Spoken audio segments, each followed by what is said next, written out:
तो next topic है some trigonometric rule for vector addition. ठीक है, तो वेक्टर एडिशन के कुछ रूल्स हैं, उनके बारे में पढ़ते हैं। पहला है साइन रूल।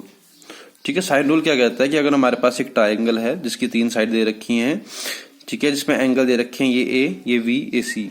ठीक है, इस एंगल के सामने वाली साइड ए दे रखी है, इस एंगल के सामने वाली साइड बी दे रखी है, इस एंगल के सामने वाली साइड सी दे रखी है।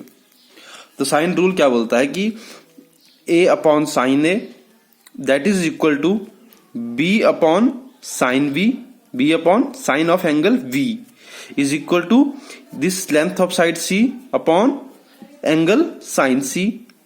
ये तीनों रेशियो क्या होंगी, एक दूसरे के इक्वल होंगी और ये सब क्या होंगी, कांस्टेंट होंगी। क्लियर है, कांस्टेंट होंगी पर सिर्फ वन ट्रायंगल के लिए, बाकी सबके लिए जो रेशियो होगी वो क्या आएगी, डिफरेंट डिफरेंट आएगी। तो इसको हम क्या कहते हैं, साइन रूल कहते हैं। साइन रूल क्या कहता है कि जो एंगल है उसके सामने वाली साइड, उसकी रेशो उस एंगल के साथ वो किसके इक्वल होगी। देखो, a upon angle of sine a is equal to b upon angle of sine b is equal to c upon angle of sine c। ठीक है, तो ये रेशो क्या रहेगी, कांस्टेंट रहेगी। सेकंड रूल है कोसाइन रूल। तो कोसाइन रूल क्या कहता है कि मुझे अगर a साइड निकालनी है तो a साइड के लिए क्या फॉर्मूला होगा, a square is equal to B square plus C square minus 2bc cos a। ठीक है, अगर मुझे बी साइड निकालनी है तो उसके लिए क्या फॉर्मूला होगा, A square plus C square minus 2ac cos b। अगर मुझे सी साइड निकालनी है, ठीक है, अगर मुझे सी साइड निकालनी है तो उसके लिए क्या फॉर्मूला होगा, C square is equal to A square plus B square minus 2va cos c। Clear है, तो ये है साइन और कोसाइन रूल एडिशन के लिए। इसके बाद है triangle rule of vector addition, very very important rule. इसी ही रूल के ऊपर सारी हमारे पास जो भी एडिशन होगी वेक्टर की इसी रूल के ऊपर होती हैं। जितने भी रिजल्टेंट वेक्टर्स निकलेंगे सभी इस रूल के ऊपर ही फाइंड आउट करेंगे अभी हम। क्लियर है, तो triangular rule of vector addition क्या कहता है, when two vectors represent successive side of a triangle then the third side in opposite direction gives the sum of the two vector और the resultant vector.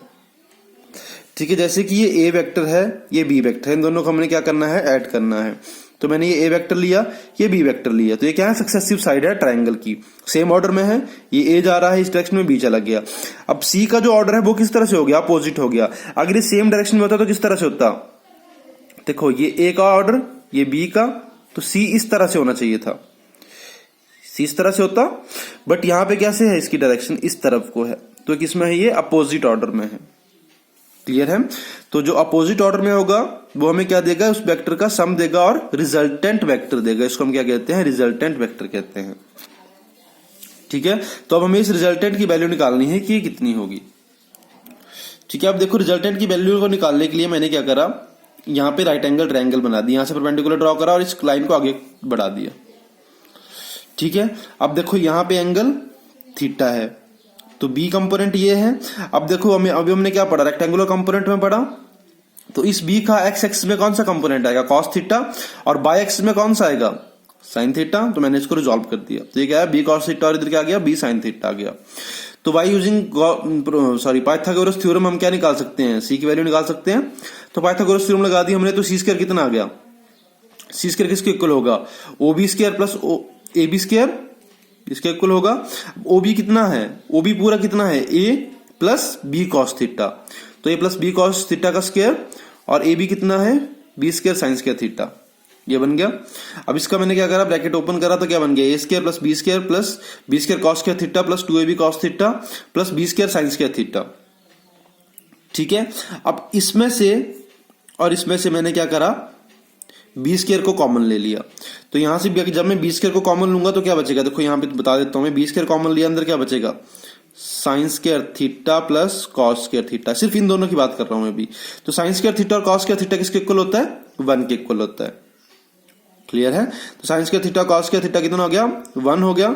तो क्या बचा, सिर्फ A square plus B square plus 2ab cos theta. तो C की value कितनी आ गई, A square plus B square plus 2ab angle of cos theta.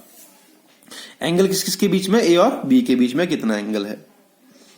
Clear है, तो ये आ गया हमारे पास क्या, सी वेक्टर। इसकी को हम क्या कहते हैं, रिजल्टेंट कहते हैं। क्लियर है, अगर मुझे वैल्यू तो पता चल गई कि रिजल्टेंट की वैल्यू कितनी है, अब मुझे भी पता होना चाहिए कितने एंगल पे वो जा रही है। कितने एंगल के ऊपर, उस मुझे एंगल को भी कैलकुलेट करना है। तो एंगल को किस तरह से निकाल लो, tan की टर्म में निकाल लो। tan अल्फा क्या हो जाएगा, परपेंडिकुलर अपॉन बेस। परपेंडिकुलर कितना है इस ट्राइंगल में, b sin थीटा, बेस कितना है पूरा यहां से यहां तक, तो a plus B cos theta. तो यहां से हम अल्फा निकाल सकते हैं फिर tan इनवर्स करके। क्लियर है। तो यह है triangular rule of vector addition.